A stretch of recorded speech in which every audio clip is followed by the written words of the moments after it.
반갑습니다.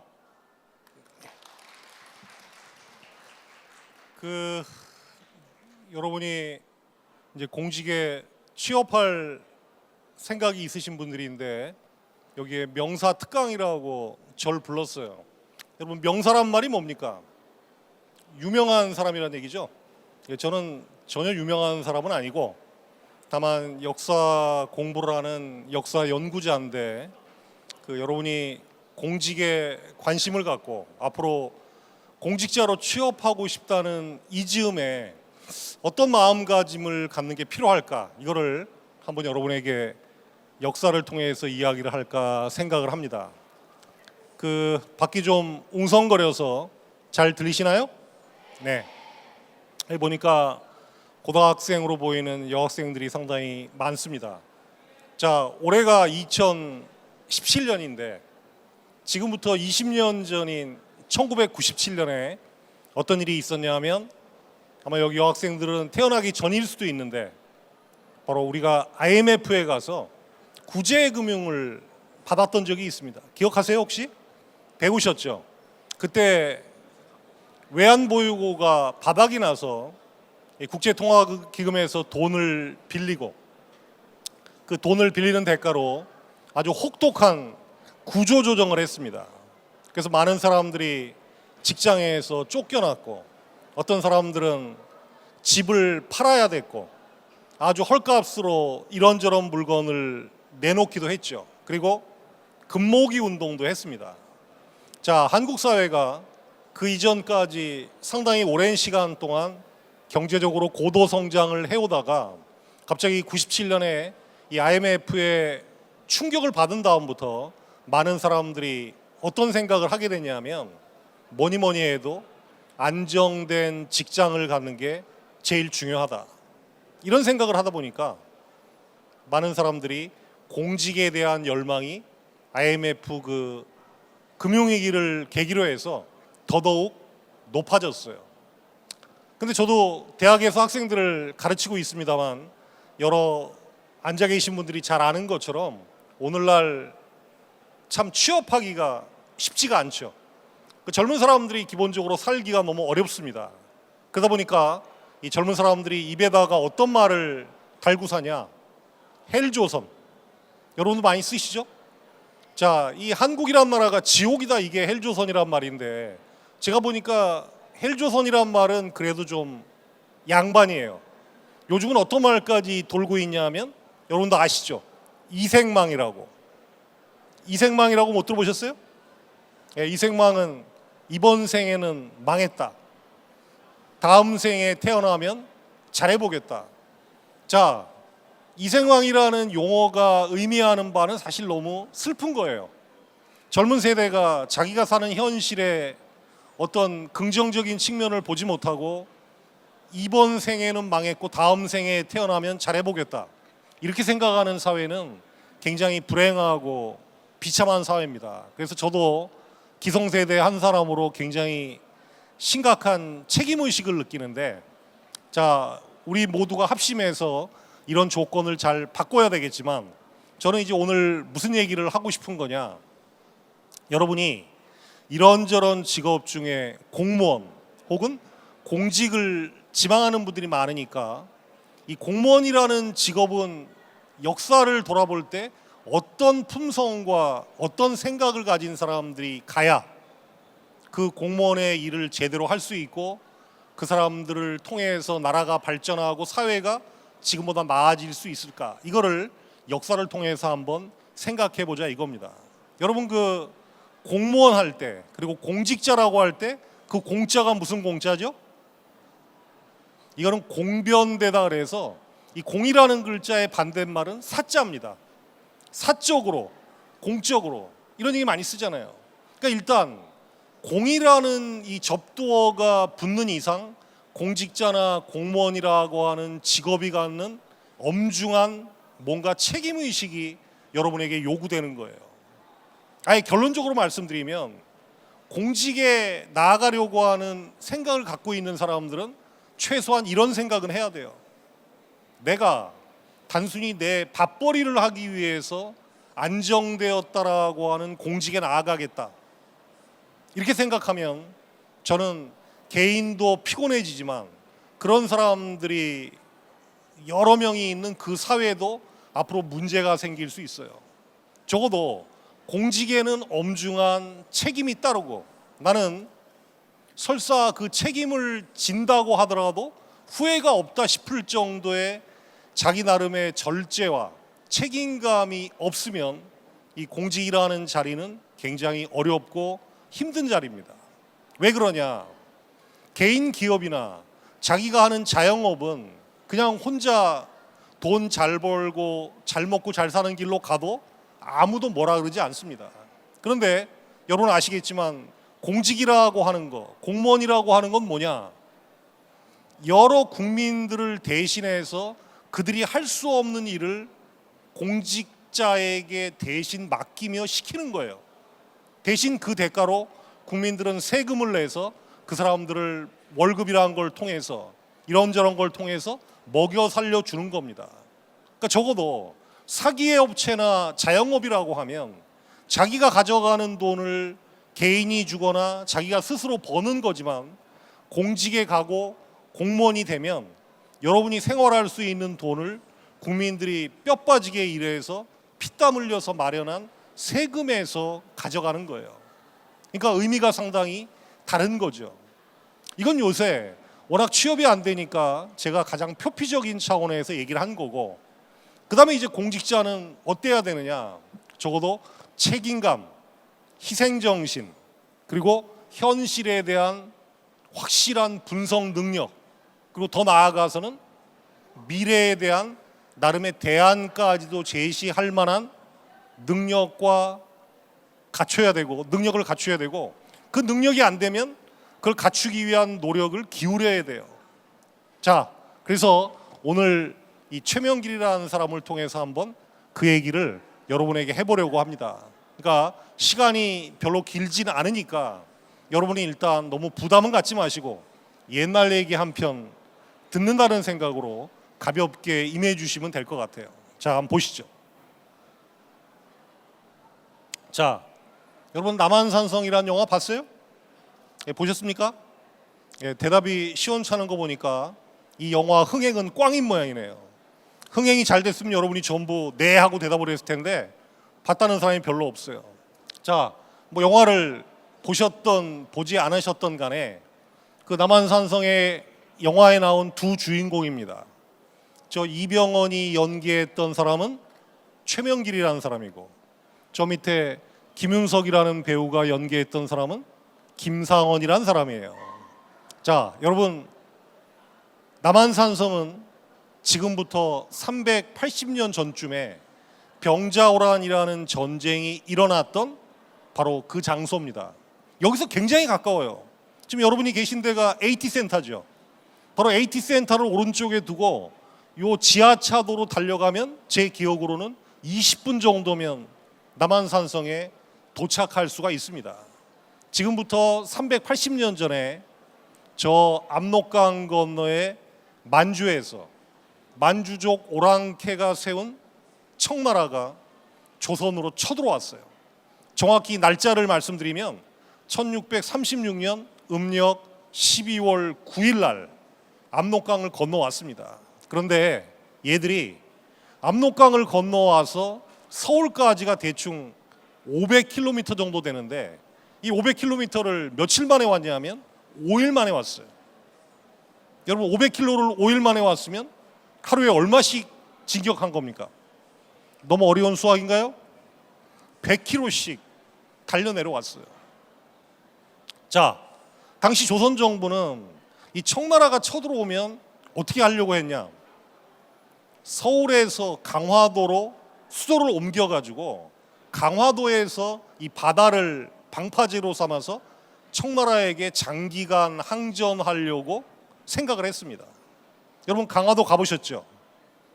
자, 강화도는 섬이기 때문에 그 섬에 들어가면 청나라 군대가 육지에서는 잘 싸우지만 바다에서는 시원찮다고 생각해서 강화도로 들어가면 버틸 수 있다고 생각을 했어요.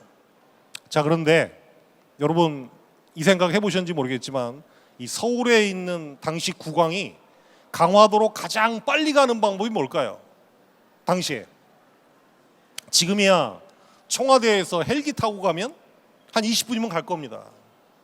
그 당시에는 뭐가 제일 빠르냐? 일단 한강으로 나가야 돼요. 그래서 한강에 여러분 양화대교 아시죠?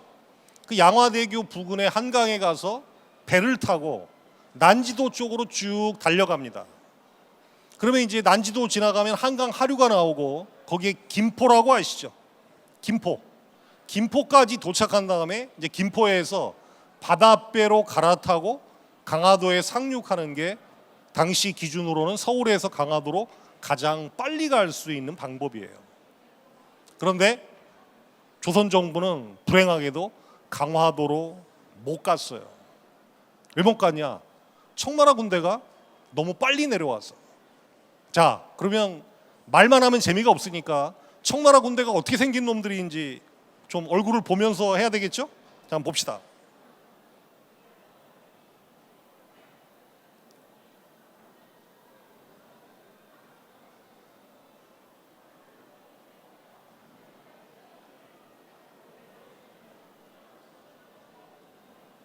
이렇게 생긴 애들이에요.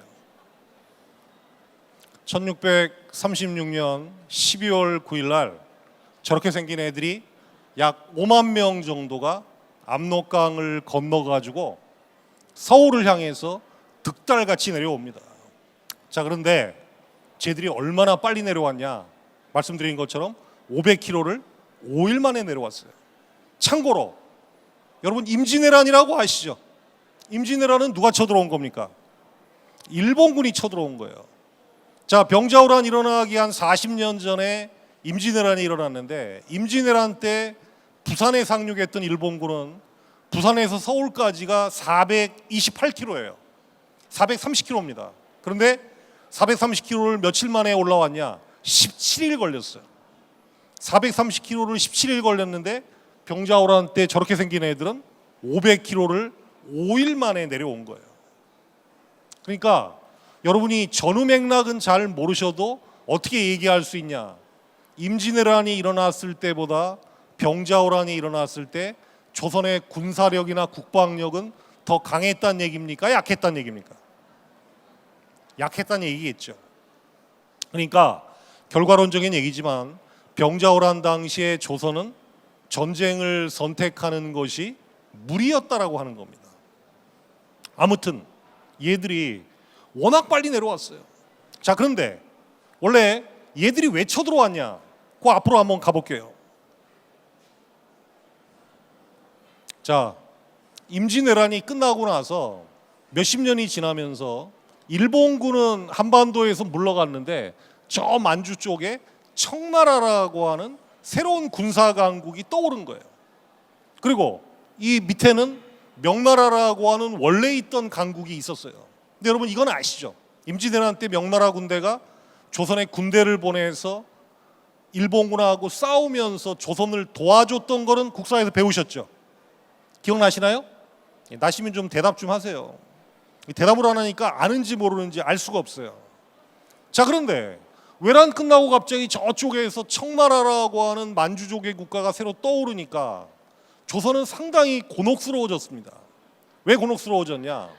임진왜란 때 조선을 도와준 명나라가 청나라의 위협을 받게 되니까 이 중간에 낀 조선은 명나라 편을 들어야 될지 청나라 편을 들어야 될지 굉장히 골치 아픈 상황이 된 거예요. 요즘 왜 사드 때문에 힘이 커지는 중국이 우리에게 계속 너희들 미국 편만 계속 들래 아니면 우리 중국도 좀 의식할래라고 한국을 들들 볶고 있는 거 아시잖아요.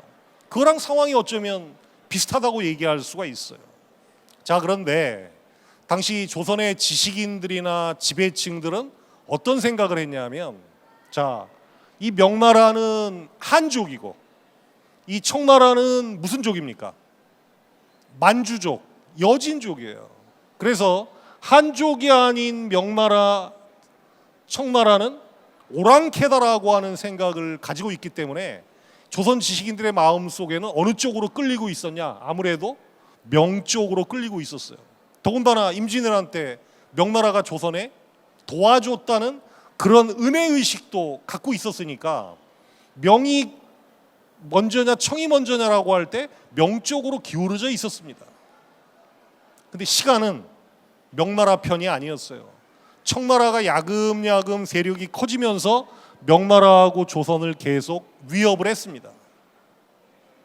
마침내 병자호란 일어나기 1년 전에 저 청나라의 만주족은 이제부터 우리도 명나라 못지않은 강대국이다. 그래서 조선으로부터 임금 대접을 받고 싶다. 이런 생각을 해요. 여러분 저 군신관계란 말 아시죠? 군신관계란 말은 조선이 명나라를 임금으로 섬기고 명나라는 조선을 신하로 대접한다는 얘기예요. 근데 갑자기 여기 청나라도 조선으로부터 임금으로 대접받고 조선을 신하로 취급하고 싶다는 생각을 하게 된 겁니다. 그러면 여러분 잘 아시겠지만 조선 입장에서는 임금이 몇 명이 되게 생긴 겁니까? 둘. 임금이 둘이다. 이거는 조선 입장에서는 굉장히 골치 아픈 상황이에요. 왜 그랬냐? 이 조선의 지식인들은 어려서부터 교육을 받을 때 뭐라고 받았냐면 이렇게 받았어요. 여러분 기억하세요? 충신은 두 임금을 섬기고 연료는 두 남편을 섬깁시다. 이렇게 배웠습니까? 아니죠. 충신 불사 이군. 충신은 두 임금을 섬기지 않고 연료는 두 남편을 섬기지 않는다. 그러니까 유교의 가르침에서는 두 임금이 있을 수가 없는 거예요. 이렇게 고민하고 있던 조선에 1636년 봄에 3월 달에 청나라에서 사신이 와요. 청나라 사신의 이름은 용골대였습니다. 그때 청나라 사신이 와서 조선에게 우리도 이제 군신관계를 원한다 이런 식으로 얘기를 하려고 하니까 조선 조정의 신하들이 완전히 뒤집어졌어요. 아까 김윤석이 연기한 김상헌, 이 김상헌 같은 사람들은 뭐라고 주장했냐? 저 개 돼지만도 못한 오랑캐가 우리에게 임금 노릇을 한다고 하니까 설사 나라가 망하고 백성이 다 죽는 한이 있더라도 청나라하고 목숨 걸고 싸웁시다. 이런 주장을 폈어요. 아주 굉장히 강경하게 명분을 추구하는 그런 주장이에요. 반면 이병헌이 연기한 최명길 같은 사람들은 뭐라고 주장했냐? 청나라하고 싸우자는 주장은 너무나 아름답습니다. 너무나 훌륭한 말입니다. 그런데 우리가 군사력이 쟤들한테 게임이 안 되는데 어떻게 쟤들하고 싸우겠습니까? 섣불리 싸우다가 나라는 망할 거고 백성들은 전부 죽어나갈 겁니다. 우리 입장에서는 일단 살아남는 것이 가장 중요한 목표입니다. 이렇게 이제 김상헌의 주장을 강경파라고 했고 뭐라고 부르냐면 척화파라고 얘기해요. 척화, 척은 배척한다는 얘기고 화는 청나라하고 화친하는 거를 배척한다 이 얘기예요. 그러면 최명길 같은 사람의 주장은 뭐라고 부를까요? 그건 주화파라고 얘기해요. 청나라하고 화친을 주장했다 이겁니다. 그러면 이 주화파하고 척화파, 척화파하고 주화파의 비율은 어느 정도 되느냐? 98대 2였어요. 신하가 100명이라고 하면 98명은 척화파였고 1명 내지 2명이 주화파였습니다. 그러면 이제 주화가 오르냐 척화가 오르냐라는 이 양자의 선택 앞에서 최종적으로 어느 거를 선택할지를 결정하는 거는 누가 하는 겁니까? 국왕, 인조가 하는 거예요. 그 남한산성이라는 영화 봤으면 국왕 인조로 누가 연기했습니까? 박해일이 연기했죠. 바로 박해일이 인조로 나왔는데 바로 인조가 척화파 손을 들어줄 거냐 주화파 손을 들어줄 거냐 그걸 결정하는 거였어요. 근데 인조는 어떤 판단을 내렸냐 이런 판단을 내렸어요. 자, 100명의 신하 중에 98명이 청나라하고 싸우자고 주장했을 때는 분명히 쟤들이 나름대로 대책이 있으니까 저런 주장을 폈을 거다. 인조 이렇게 생각한 거예요. 인조의 이런 판단을 세 글자로 줄이면 뭐라고 얘기할 수 있을까요? 그걸 근자감이라고 부릅니다. 근거 없는 자신감에 약자예요. 그래서 인조는 시쳇말로 다수결 원칙에 따라서 척하파의 입장을 선택을 해요.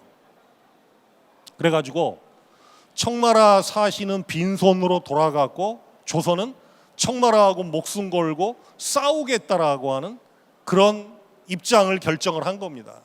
그러고 나서 몇 달 있다가 바로 얘들이 1636년 12월 9일 날 압록강이 얼자마자 서울을 향해서 달려 내려온 거예요.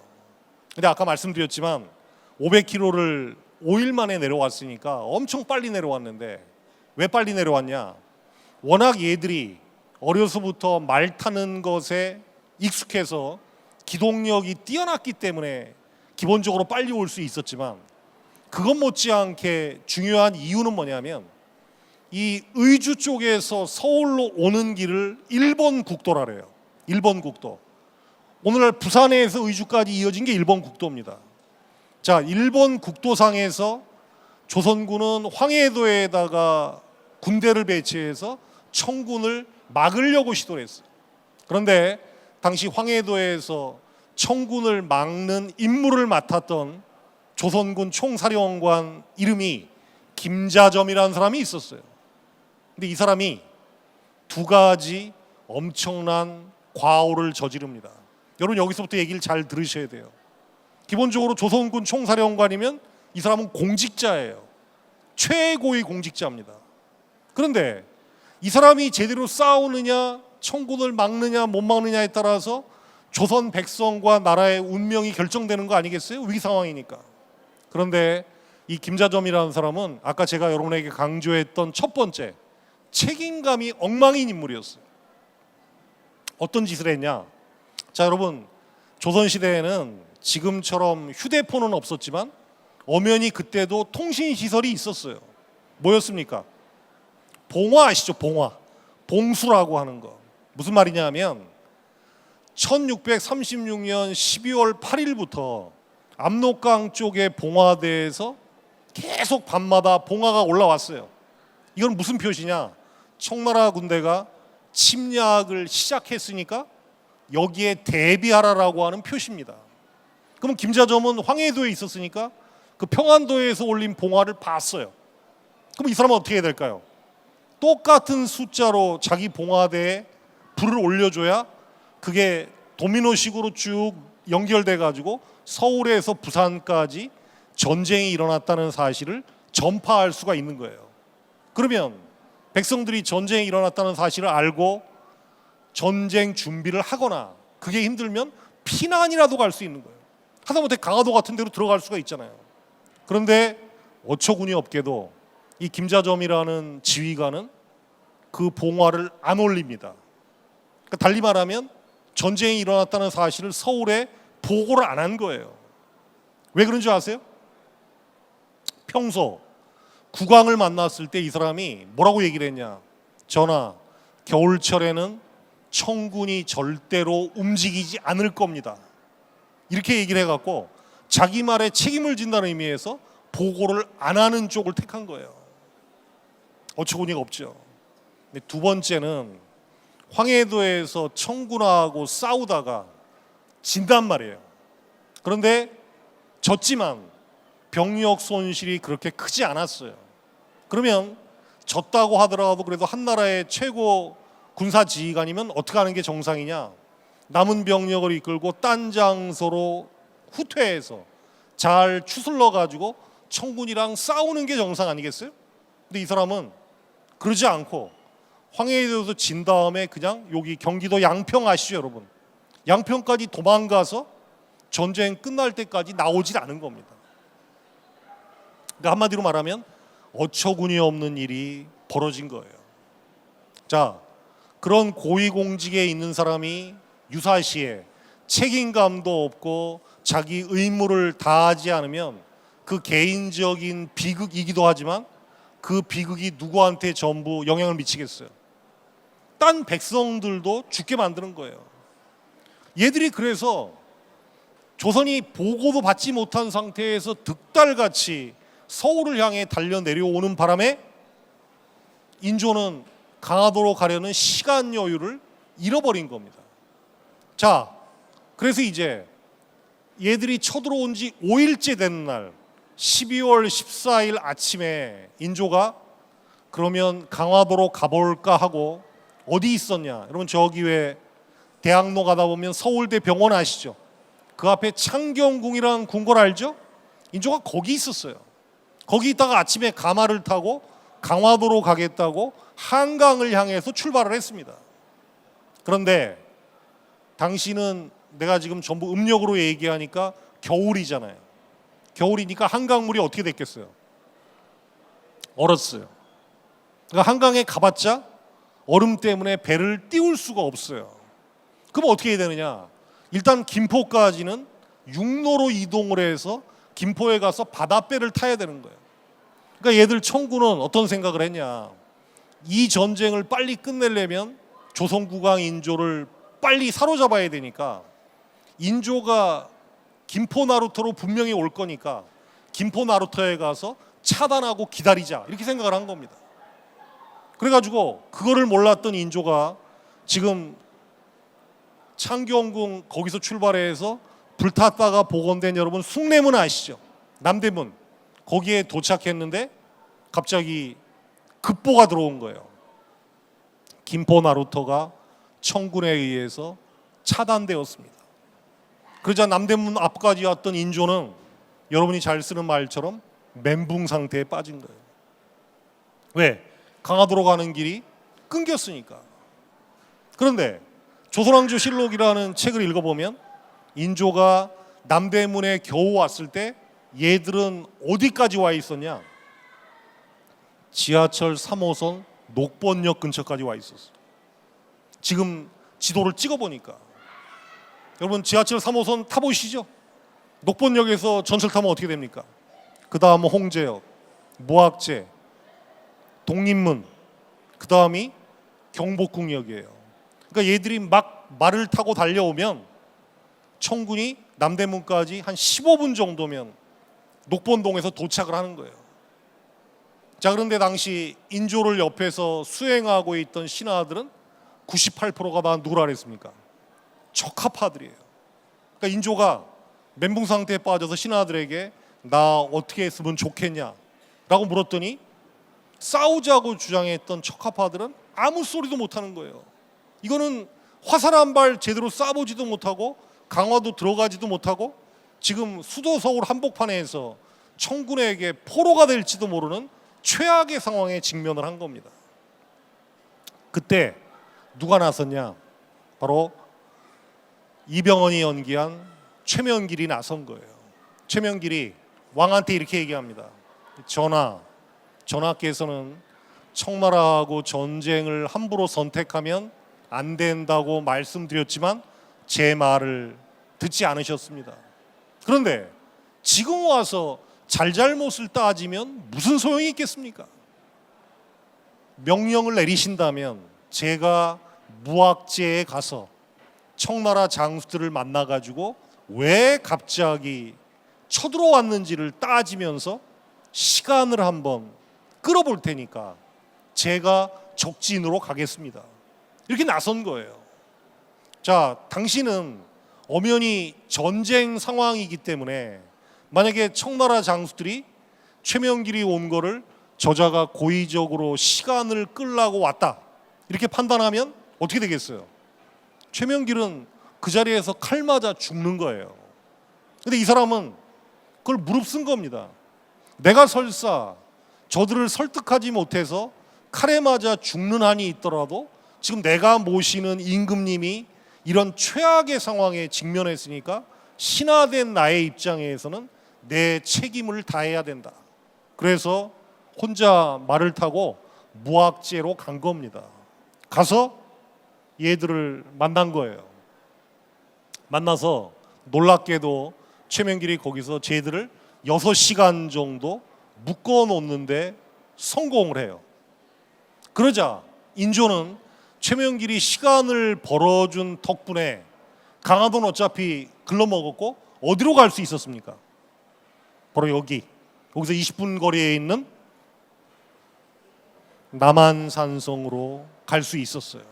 여러분 남한산에 많이 가보셨어요? 남한산성은 요즘 여러분에게 뭡니까? 어떤 장소예요? 여기 학생들이야 뭐 그런 일이 별로 없겠지만 직장인들은 남한산성은 서울 주변에 저만한 장소가 없죠.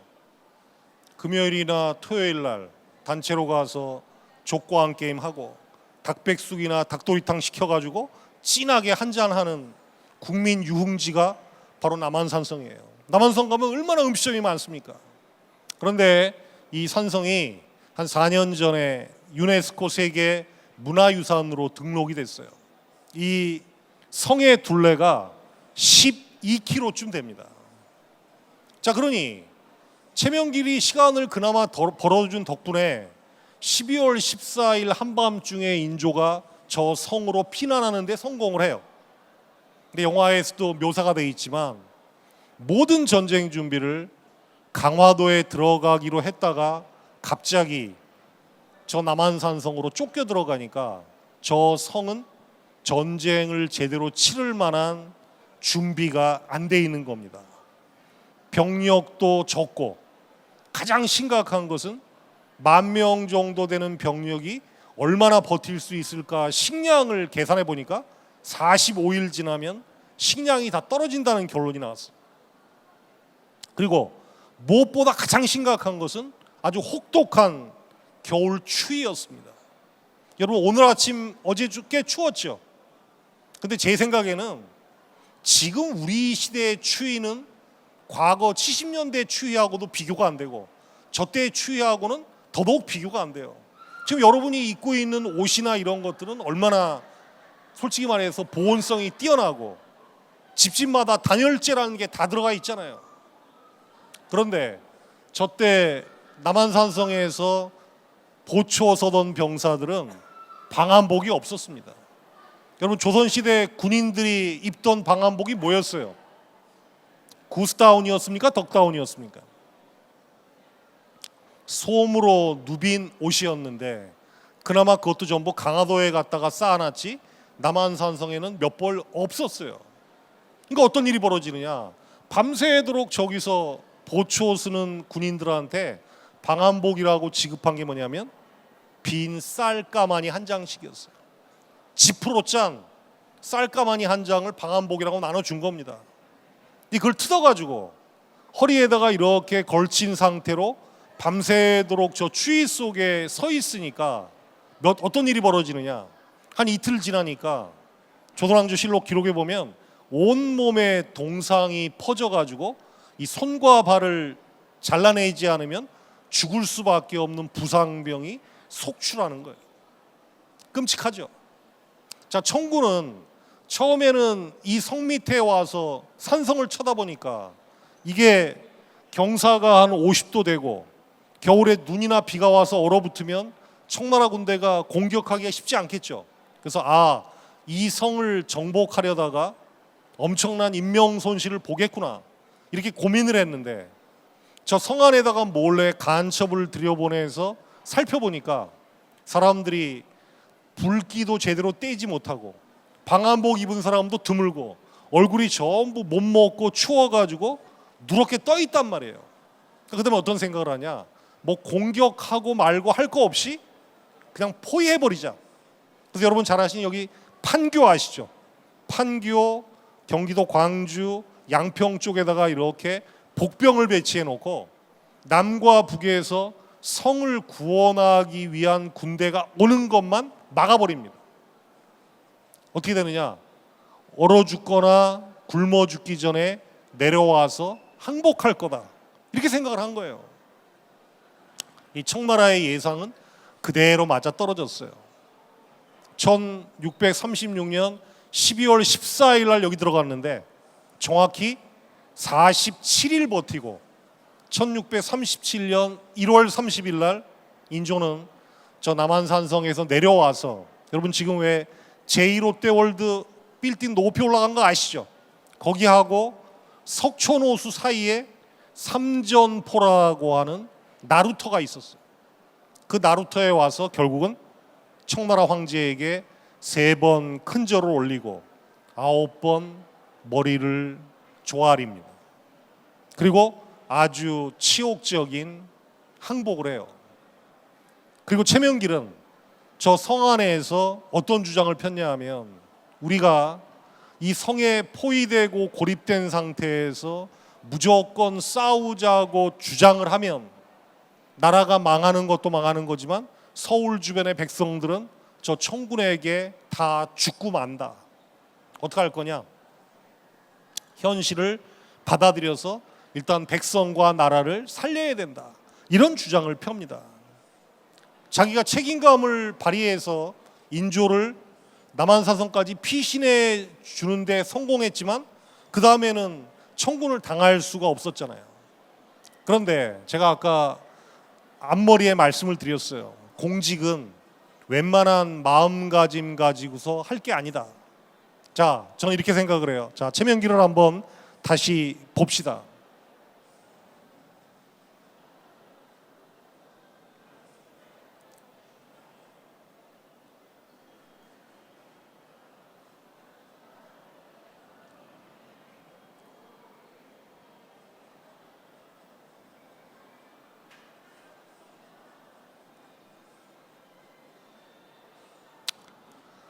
자, 최명길의 활동을 통해서 공직을 지망하는 여러분들이 가져야 될 첫 번째 덕목은 제가 보기에 책임감과 희생정신이에요. 일단 공직자는 나 개인이 아니죠. 어떤 조직이나 국가의 기구에 들어가서 일하는 사람입니다. 그러면 내가 조직원으로서 책임감과 희생정신을 가져야 돼요. 그 자신이 없으면 공직을 맡으면 어렵습니다. 여러분도 피곤하고 조직도 피곤하고 여러분에게 바라보고 사는 일반 국민들도 피곤해져요. 이거는 책임감과 희생정신은 가장 기본적인 덕목이에요. 그 다음에 뭐가 필요하냐? 상황 판단 능력과 전략 마인드입니다. 아예 선생님, 조선시대 때 전략 마인드란 말이 있었습니까? 없었죠. 자, 최명길은 아주 재미있습니다. 무슨 얘기냐? 청나라 사신이 왔을 때 조선은 청나라를 오랑캐라고 봐서 임금으로 인정할 수 없다고 그랬잖아요. 근데 최명길이 인조에게 이렇게 얘기해요. 전하, 청나라 사신이 와서 우리를 겁박을 하면 전하께서는 어떻게 하십니까? 인조가 그러면 경의 의견을 내봐라. 그랬더니 최명길이 이렇게 얘기해요. 청나라 사신이 와서 군신 관계를 맺겠다고 얘기를 하면 전하께서는 그냥 알았다고 하십시오. 인조가 또 묻죠. 지금 알았다고 했다가 나중에 그놈들이 그때 알았다고 하지 않았냐? 이렇게 물으면 어떻게 나중에 감당할 거냐? 최명길이 이렇게 얘기합니다. 알았다는 말은 귀로 들었다는 얘기지 동의한다는 얘기는 아닙니다. 이거 무슨 말인지 아세요? 외교를 할 때는 자기 속에 있는 마음을 그대로 까디집어서 상대방에게 얘기하면 안 돼요.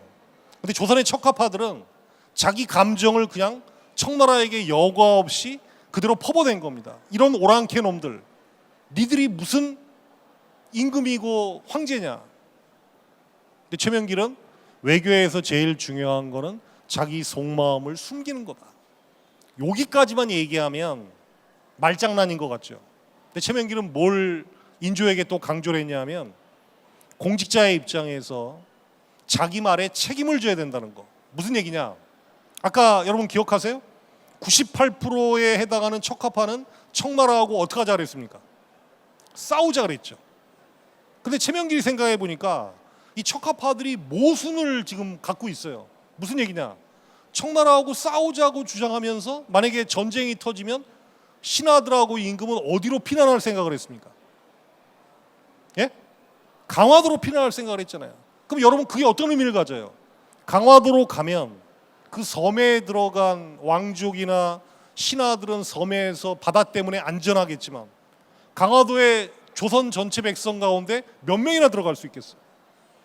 99%는 못 들어갈 거 아니에요. 육지에 남을 거 아닙니까? 그럼 육지에 남는 사람은 어떻게 하라는 얘기예요? 그거는 니들이 알아서 살던가 죽던가 각자 알아서 하라 이 얘기 아니에요. 그러자 최명길이 인조에게 뭐라고 얘기하냐면 전하, 진짜 청나라하고 싸우겠다는 마음이 진심이라고 하시면 강화도에 피난 갈 생각부터 없애십시오. 그리고 온 나라의 정예병을 이끌고 압록강변으로 갑시다. 여러분, 청나라 군대가 만주에서 쳐들어오면 제일 먼저 도착하는 곳이 어디예요? 압록강변이잖아요. 그럼 거기서 싸우자는 얘기예요. 거기서 싸우면 어떤 일이 벌어지느냐? 지더라도 거기서 승부가 나니까 거기서 그냥 조약 맺고 끝내면 돼요. 그런데 이때는 강화도로 들어가지도 못하면서 청군을 어디까지 끌어들였습니까? 서울 부근까지 끌어들이니까 어떤 문제가 생기느냐? 인조가 항복한 것도 비극이었지만 여러분, 병자호란 때 10만 명 정도의 민간인이 청군에게 잡혀가지고 심양으로 끌려가요. 아까 왜 그 최종병기 활 영화 포스터 보셨죠? 그 영화가 뭐를 소재로 한 영화예요? 병자호란 때 잡혀간 포로, 여성 포로를 소재로 한 영화잖아요.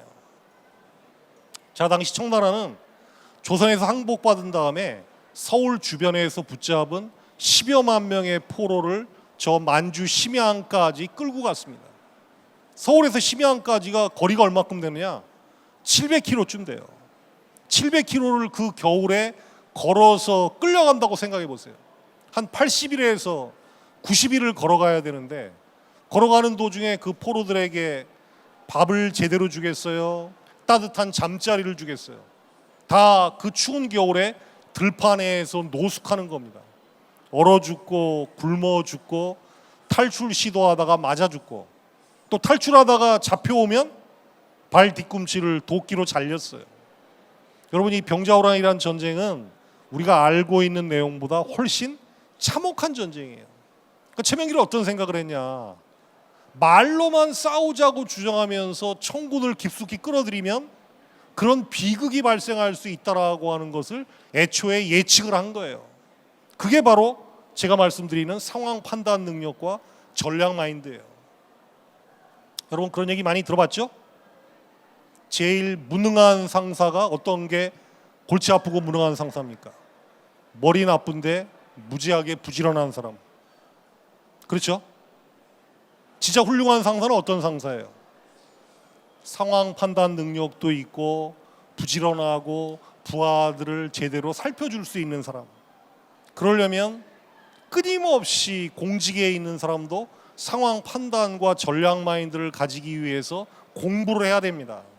내가 공무원 시험 한번 끝나고 나면 이거 된 다음에 끝이다 이렇게 생각하면 민간 기업이나 이런 데 발전 속도에 비해서 따라갈 수가 없는 거예요. 더군다나 요즘은 4차 산업혁명 운운할 정도로 변화가 눈이 휙휙 돌아갈 정도로 큰 시대인데 한번 시험 본 거 합격한 걸로 인생 로또 당첨처럼 역전하려고 생각하는 마인드를 갖고 있으면 그건 공직에는 어울리지 않는 겁니다.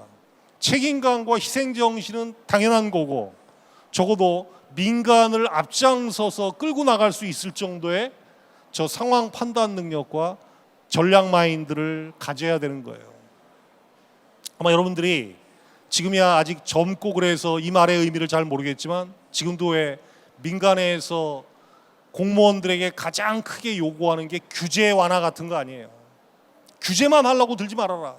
그러면 그런 거에 대한 판단을 하려면 공직자 자체가 끊임없이 자기 학습을 해야 되는 이 열린 마인드를 갖지 않으면 이 시대에 살아남기가 굉장히 어려운 거예요. 그래서 저는 이렇게 생각해요. 공직자는 당신의 취미가 뭡니까? 라고 할 때 독서라고 써내면 안 돼요. 독서는 취미가 아니라 공직에 취임하려는 사람에게 뭐가 됩니까? 의무예요. 의무. 끊임없이 책을 읽고 뭔가 새로운 거에 대한 섭취를 게을리하면 공직을 맡을 자격이 없다. 다음, 구체적인 대안도 제시할 수 있어야 됩니다. 무슨 말이냐? 여러분, 병자호란 때 10만 이상의 민간인들이 저 만주까지 끌려갔어요. 끌려갔는데 최종병기 활이라는 영화에도 나오지만 전쟁이 일어나면 옛날이나 지금이나 똑같은 게 있어요. 제일 심각하게 희생되는 사람들이 누굽니까? 노약자 아니면 여자들이에요. 최종병기 활에 보면 그 영화에 이런 장면이 나와요. 황해도 어떤 마을에서 결혼식이 열리는데 청군이 거기를 덮칩니다. 그랬더니 결혼식은 졸지에 아수라장이 되고 이 신랑 신부를 포함한 하객들은 몽땅 붙잡혀서 심양으로 끌려간단 말이에요.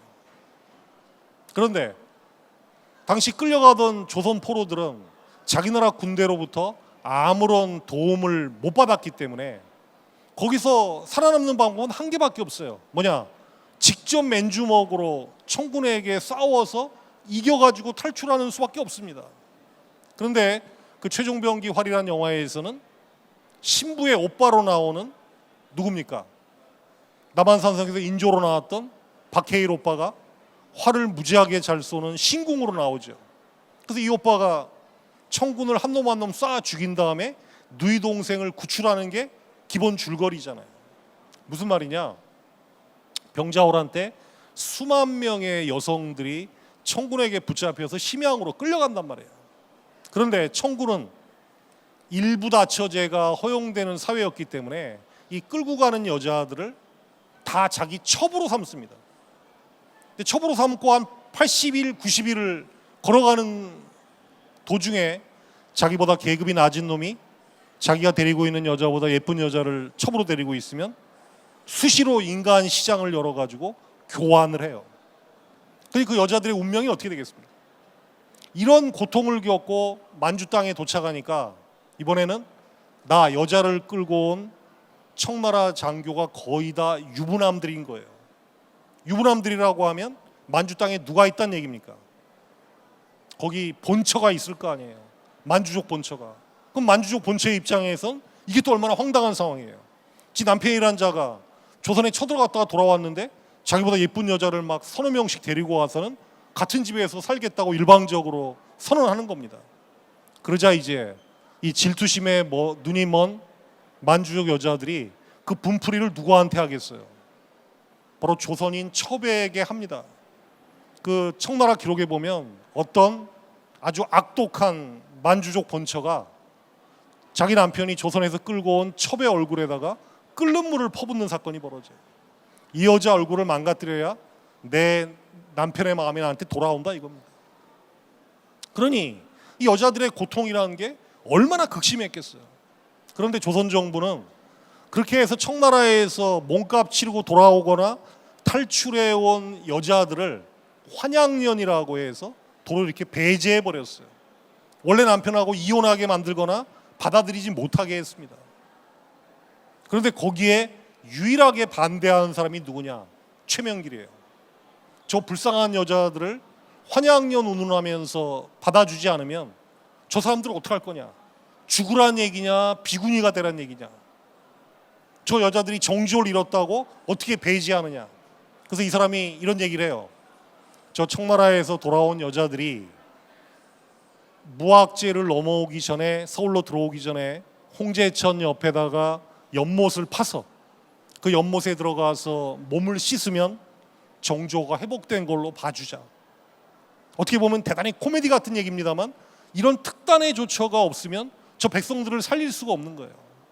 자, 이 사람은 책임감, 희생정신에다가 전략 마인드도 갖고 있었지만 기본적으로 마음이 따뜻한 사람이었어요. 뭔가 위기에 처한 사람들에게 그들을 구제할 수 있는 대안을 제시하려고 했다.